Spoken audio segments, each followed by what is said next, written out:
Hi friends, sorry for the long delay in videos. ఈరోజు మనం non judicial foreclosure గురించి నేర్చుకుందాం. నాన్ జ్యుడిషియల్ ఫోర్క్లోజర్ అంటే ఏ ఫోర్క్లోజర్లో అయితే కోర్ట్ ఇన్వాల్వ్మెంట్ లేకుండా ట్రస్టీ ఫోర్క్లోజ్ చేస్తారో దాన్నే సింపుల్గా నాన్ జ్యుడిషియల్ ఫోర్క్లోజర్ అని చెప్పొచ్చు. ట్రస్టీ ఎక్కడ కనిపిస్తారు మీకు? Deed of trust document. Deed of trust అనేది ఒక లోన్ డాక్యుమెంట్, అలాగే మార్ట్గేజ్ అనేది లోన్ డాక్యుమెంట్. కానీ మార్ట్గేజ్ అనేది judicial loan document, deed of trust అనేది నాన్ జ్యుడిషియల్ లోన్ డాక్యుమెంట్. కాబట్టి డీడ్ ఆఫ్ ట్రస్ట్ వచ్చినప్పుడు మాత్రమే నాన్ జ్యుడిషియల్ ఫోర్క్లోజర్ మీకు పిక్చర్లోకి వస్తుంది. ఇక్కడ నాన్ జ్యుడిషియల్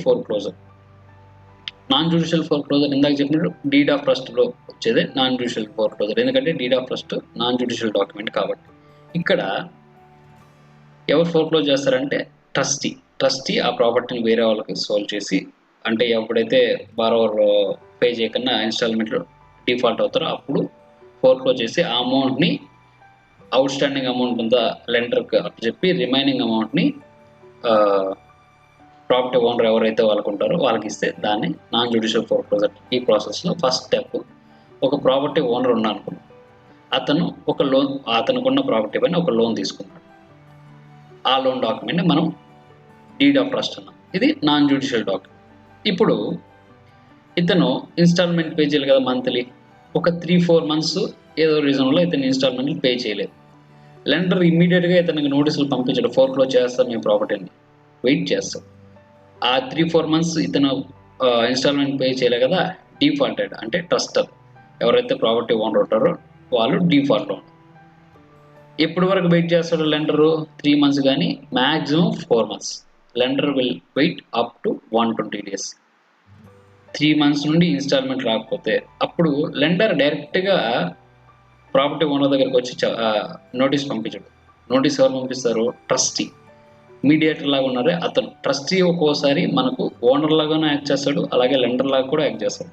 ఎప్పుడు ఓనర్ లాగా యాక్ట్ చేస్తాడంటే ఇన్స్టాల్మెంట్ని కరెక్ట్గా పే చేస్తే, అప్పుడు ఏదన్నా దానికి రిలీజ్, ఆ మార్ట్గేజ్ ఏదైతే లోన్ డాక్యుమెంట్ ఉందో దానికి రిలీజ్ కాపీస్ దొరకపోయినా, లేదంటే రిసిప్ట్ సరిగా రాకపోయినా లెండర్ దగ్గర నుంచి, అప్పుడు ఓనర్ లాగా యాక్ట్ చేస్తాడు. అలాగే లెండర్ లాగా ఎప్పుడు యాక్ట్ చేస్తాడంటే ఇదే సిచ్యువేషన్ అన్నమాట. ఒక 3-4 months కంటిన్యూస్గా ప్రాపర్టీ ఓనర్ ఎవరైతే వాళ్ళు ఉన్నారో వాళ్ళు ఇన్స్టాల్మెంట్ పే చేయకపోతే అప్పుడు లెండర్ వచ్చి బారోవర్ అడగరు, అంటే ప్రాపర్టీ ఓనర్ అడగడు, లెండర్ వచ్చి ట్రస్టీని అడుగుతారు. అప్పుడు ట్రస్టీ వెళ్ళి రీజన్ కనుక్కుంటాడు అనమాట. ఇప్పుడు ఒకడు లోన్ తీసుకున్నాడు, ఒక 3-4 months ఇన్స్టాల్మెంట్ పే చేయలేదు, లెండర్ చూశాడు, 120 days వరకు వెయిట్ చేశాడు, ఇన్స్టాల్మెంట్ 3-4 months ఫెయిల్ అయ్యాడు, డిఫాల్ట్లో ఉన్నాడు. ఇప్పుడు ఏం చేస్తారంటే ట్రస్టీ ఒక నోటీస్ పంపిస్తారు ఎవరికి? Property owner. ఆ నోటీస్నే నోటీస్ ఆఫ్ డిఫాల్ట్ అంటారు.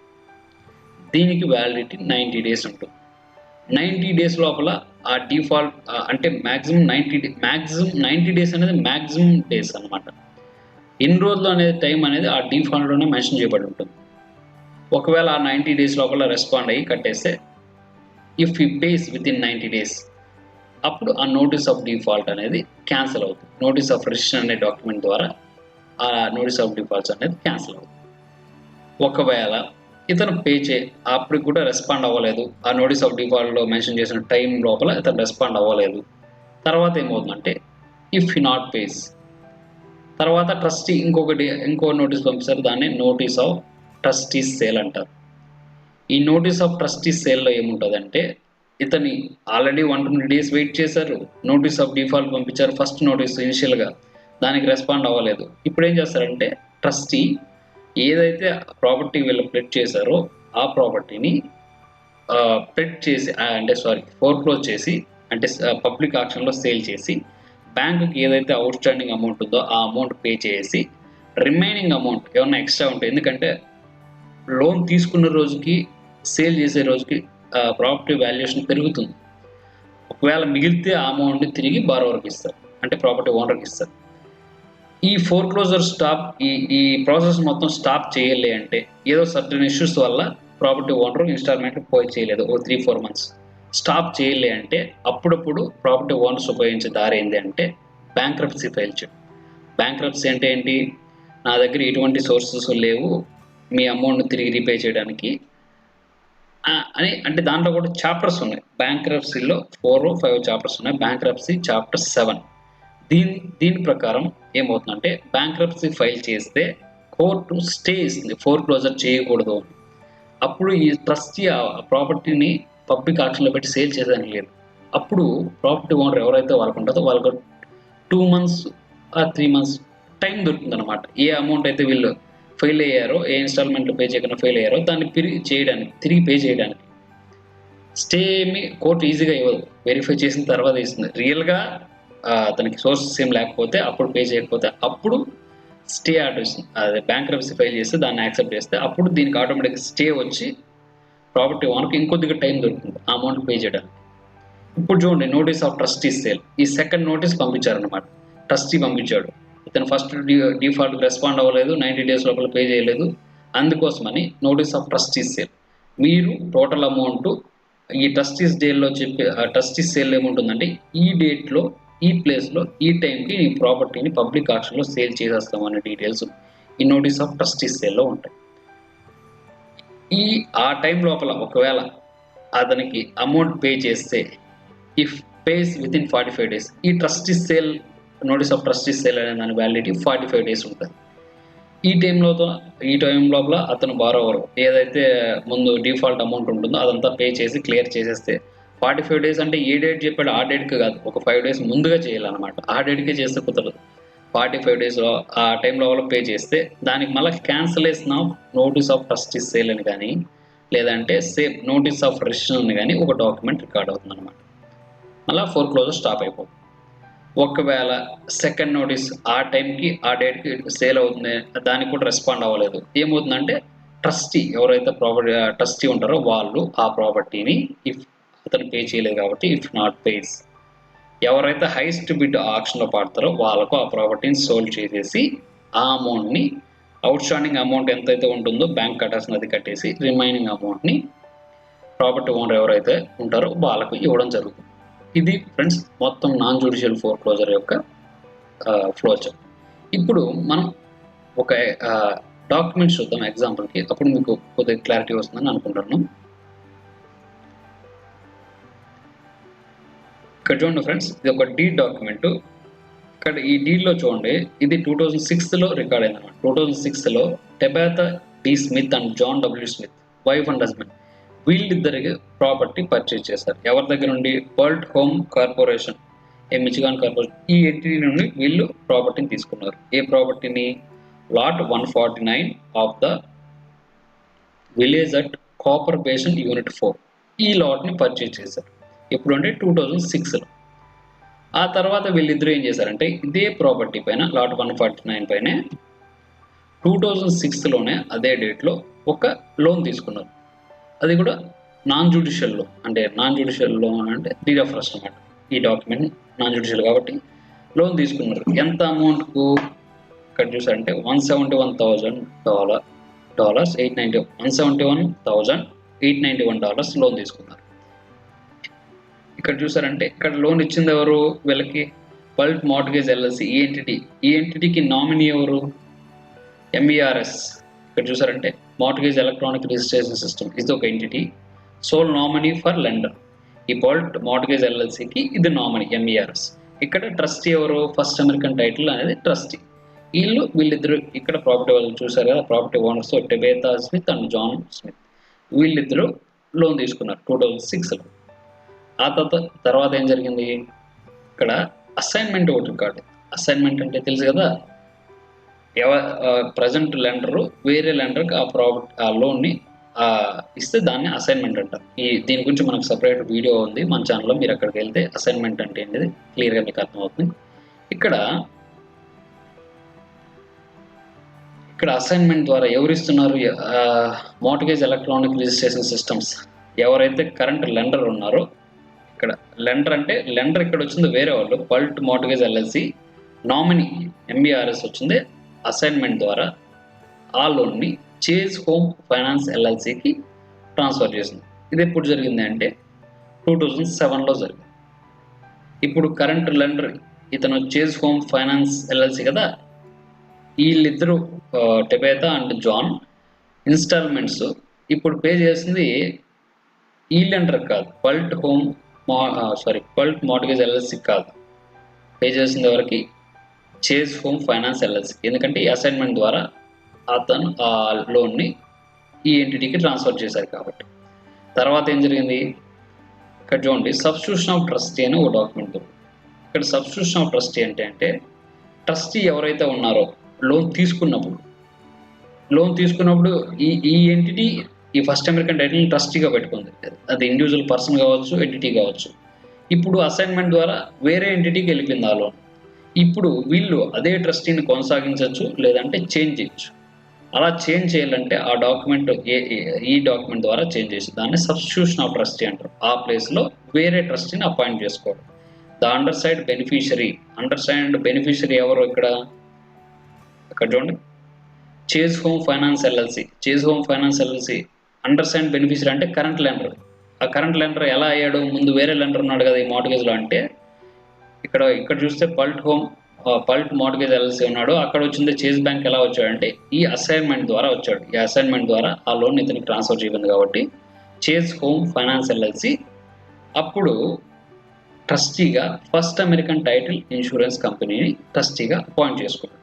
ఈ సబ్స్టిట్యూషన్ ఆఫ్ ట్రస్టీ ద్వారా ఈ డాక్యుమెంట్లో మీరు అది చూడవచ్చు. ఏ లోన్కి అంటే సేమ్ 2006 144,257 ఏదైతే లోన్ వీళ్ళు 2006లో తీసుకున్నారు కదా వీళ్ళిద్దరు, అదే లోన్కు సబ్స్టిట్యూషన్ ఆఫ్ ట్రస్టీగా ఫస్ట్ అమెరికన్ టైటిల్ ఇన్సూరెన్స్ కంపెనీని అపాయింట్ చేశారు.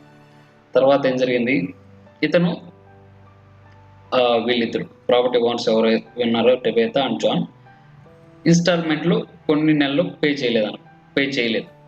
అందుకోసమని నోటీస్ ఆఫ్ డిఫాల్ట్ అనేది ఒకటి వాళ్ళకి సెండ్ చేయబడింది. కాకపోతే మనకు కౌంటీ రికార్డ్స్లో ఆ డాక్యుమెంట్ దొరకలేదు. ఎందుకంటే ఆ డాక్యుమెంట్ రికార్డ్ అవ్వాలంటే సపరేట్గా ఈ ట్రస్టీ ఎవరైతే సెండ్ చేస్తారో దాన్ని ఆ కాపీని అఫీషియల్ మెయిల్ ద్వారా వాళ్ళకి సెండ్ చేసి వస్తుంది కౌంటీ రికార్డ్స్లో రికార్డ్ అవ్వడానికి. డాక్యుమెంట్ నోటీస్ ఆఫ్ డిఫాల్ట్ అనేది అయితే ఖచ్చితంగా వీళ్ళకి వెళ్తుంది. ప్రాపర్టీ ఓనర్స్ ఎవరైతే ఉన్నారో వాళ్ళు రెస్పాండ్ అవ్వలేదు కాబట్టి వెళ్ళి ఉంటుంది, కానీ అది పబ్లిక్ కార్డ్స్లో లేదు కాబట్టి మీకు చూపించలేకపోతాను, సారీ ఫర్ దట్. దాని తర్వాత వచ్చే డాక్యుమెంట్ ఏది, ఇక్కడ చూసారా నోటీస్ ఆఫ్ డిఫాల్ట్ అనేది వస్తుంది. దానికి రెస్పాండ్ అవ్వకపోతే ఆ డిఫాల్ట్ వెళ్ళి ఉంటుంది, అది కౌంటీ రికార్డ్స్లో లేదు, మీకు చూపించలేకపోతున్నాను. రెస్పాండ్ అవ్వలేదు కాబట్టి నోటీస్ ఆఫ్ ట్రస్టీ సేల్ అనేది ఒకటి ఉంది. ఈ నోటీస్ ఆఫ్ ట్రస్టీ సేల్ ఈ నోటీస్ ఎవరు పంపిస్తారు అంటే ట్రస్టీ, ఎవరైతే కరెంట్ ట్రస్టీ ఉన్నారో ఇక్కడ first American Title Insurance company కదా, ఈ సబ్స్టిట్యూషన్ ఆఫ్ ట్రస్టీ ద్వారా ఇప్పుడు కరెంట్ ట్రస్టీ ఎవరంటే first American Title Insurance company. ఈ కంపెనీ ఈ నోటీస్ ఆఫ్ ట్రస్టీ సేల్ని ఓనర్స్కి సెండ్ చెప్తుంది అనమాట. ఈ ట్రస్టీ సేల్లో ఏం డీటెయిల్స్ ఉంటాయంటే ఏ టైంలో అంటే అతను డిఫాల్ట్కి రెస్పాండ్ అవ్వలేదు కదా, ఇక్కడ చెప్పాను కదా, ఈ డిఫాల్ట్కి రెస్పాండ్ అవ్వకపోతే విచ్చిన్ టైం లోపల ఈ 90 days అని కాదు, ఆ డిఫాల్ట్లో ఏ టైం ఇచ్చింటారో ఆ టైం లోపల రెస్పాండ్ అవ్వకపోతే ఈ ట్రస్టీ సేల్ ద్వారా ఆ ప్రాపర్టీని ఈ ప్లేస్లో ఈ టైంకి సేల్ చేస్తారని డీటెయిల్స్ ఉంటాయి. ఇక్కడ చూసారంటే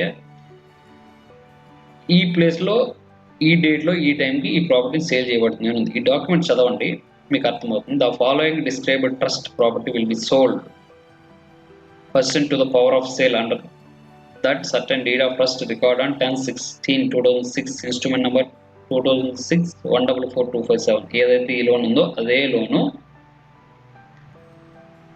ఇక్కడ పూర్తిగా చదివేదానికి మనకు అంత టైం లేదు. ఇక్కడ మీకు మెయిన్ పాయింట్ ఏంటంటే ఎప్పుడు సేల్ చేస్తారనేది మాత్రం చెప్తాను అండి. Main entrance to the superior court building 971 North Jason Lopez Circle building A Florence KZ on 11/24/2007 10:30 AM. ఈ ప్లేస్లో ఈ డేట్లో ఈ టైంకి ఈ ప్రాపర్టీ సేల్ చేయబడుతుంది. ఏ ప్రాపర్టీ, వీళ్ళు ఏదైతే లోన్ తీసుకున్నారు కదా ప్రాపర్టీ డిస్క్రిప్షన్ కావాలంటే మీకు కిందగా వచ్చారంటే ఇక్కడ చూసారా lot 149 of village of copper basin unit 4 ఇదే ప్రాపర్టీ సేల్ చేయబడుతుంది అనేది ఈ నోటీస్ ఆఫ్ ట్రస్టీ సేల్లో వచ్చింది. ఎవరు సెండ్ చేశారు? First American Title Insurance company. ఎందుకంటే కరెంట్ ట్రస్టీ ఎవరంటే ఆ ఎంటిటీ కాబట్టి. తర్వాత ఇతను ఈ డేట్ కన్నా ముందే ఈ 11/24/2007 ఈ డేట్లో ఇది సేల్ అవుతుందని చెప్పారు ట్రస్టీ. ఈ డేట్ కన్నా ముందే అతను పే చేయాలి అమౌంట్, ఒక 5 days 6 days ముందే. ఈ డేట్లో కూడా చేయొచ్చు, కొన్ని ఇది స్టేట్ని బట్టి డిఫరెన్స్ ఉంటుంది. మ్యాక్సిమం కొద్దిగా ముందుగా చేయమంటారు ఎవరైనా, ఒక 5 days అలాగా. ఇలా పే చేయడం వల్ల ఆ ఇన్స్టాల్మెంట్ దీనికి క్యాన్సిలేషన్ ఒకటి అవుతుంది. ఇక్కడ చూడండి, క్యాన్సిలేషన్ ఆఫ్ ట్రస్టీస్ సేల్ ఏదైతే 96012 ఈ నోటీస్ ఆఫ్ ట్రస్టీస్ సేల్ ఉందో 96012 అది క్యాన్సిల్ అయింది అతను పే చేయడం వల్ల. ఇప్పుడు మళ్ళీ ఇంకొక ట్రస్టీస్ సేల్ అనేది రికార్డ్ అయింది. ఇది కూడా 2007లోనే రికార్డ్ అయింది. ఇక్కడ చూడండి 10 ఇది వచ్చింది 8 ఇది 8th మంత్లో రికార్డ్ అయింది. అతను రెస్పాండ్ అయి పే చేయడం వల్ల అది క్యాన్సిల్ అయింది. మళ్ళీ అతను పే చేయకన్నా డిఫాల్ట్ అవడం వల్ల అనుకుంటున్నాను నేను ఇంకొక notice of trustee's sale record అయింది. ఇక్కడ వచ్చింది ఈ నోటీస్ ఆఫ్ ట్రస్టీస్ సేల్లో 11/24/2007లో ఫోర్క్లోజ్ చేస్తాము 10/31 AM అన్నారు. ఇక్కడ ఈ నోటీస్ ఆఫ్ ట్రస్టీస్ సేల్ ఏం చెప్తున్నారు, సేమ్ ట్రస్టీ ఉంటారు maximum, First American Title Insurance Company అనే ట్రస్టీ మళ్ళీ ఇంకో notice of trustee's sale send చేసింది. అది కూడా సేమ్ ప్లేస్ ఇక్కడ at the main entrance to the superior court building 971 North Jason Lopez Circle building A Florence AZ at 1/3/2008. ఈసారి date మరిన్ని చూసారా, సేల్ అంటే పబ్లిక్ ఆక్షన్ జరిగే డేట్ చేంజ్ అయింది ఉంటాయి. ఇక్కడ చూసారంటే 11/24/2007 అని ఉంది. ఈ నోటీస్ లేటెస్ట్గా వచ్చిన నోటీస్లో 1/3/2008 అట్ 11 AM అనుంది. ఇక్కడ ఈ డేట్ లోపల అతను మళ్ళీ ఏదైతే డిఫాల్ట్ అమౌంట్స్ ఉన్నాయో పే చేయకన్నా మిస్ చేసాడో అది పే చేయాలన్నమాట. పే చేయకపోతే ఈ డేట్కు ఈ టైంలో అది ఫోర్క్లోజ్ అయిపోతుందని ఈ నోటీస్ పంపించడం జరిగింది. అలాగే వాళ్ళు రెస్పాండ్ అవ్వలేదో లేదంటే మ్యాక్సిమం పే చేయలేకపోయారో తెలియదు. ఎవరైతే వీళ్ళు టెబెతా స్మిత్ అండ్ జాన్ స్మిత్ ఈ ప్రాపర్టీ పబ్లిక్ ఆక్షన్లో సేల్ అయిపోయింది. ఇక్కడ చూసారంటే ట్రస్టీస్ డీడ్ అపాన్ సేల్ ఇక్కడ మెన్షన్ చేశారు చూడండి. ఇది ఎప్పుడు జరిగింది అంటే సేమ్ 2008లో జరిగింది. ఆ పబ్లిక్ ఆక్షన్లో సేల్ చేయబడింది. First American Title Insurance Company has duly appointed substitution of trustee under deed of trust referred below. ఏ డీడ్ ఆఫ్ ట్రస్ట్కు ఇక్కడ చూసినలా వీళ్ళు 2006లో తీసుకున్నారు కదా 14427 అని, దీనికి ఇది అసైన్ చేయబడింది కదా సబ్స్టిట్యూషన్ ఆఫ్ ట్రస్టీగా. ఇక్కడ సబ్స్టిట్యూషన్ ఆఫ్ ట్రస్టీ ద్వారా ఈ ట్రస్టీ కొత్తగా అపాయింట్ అయ్యింది.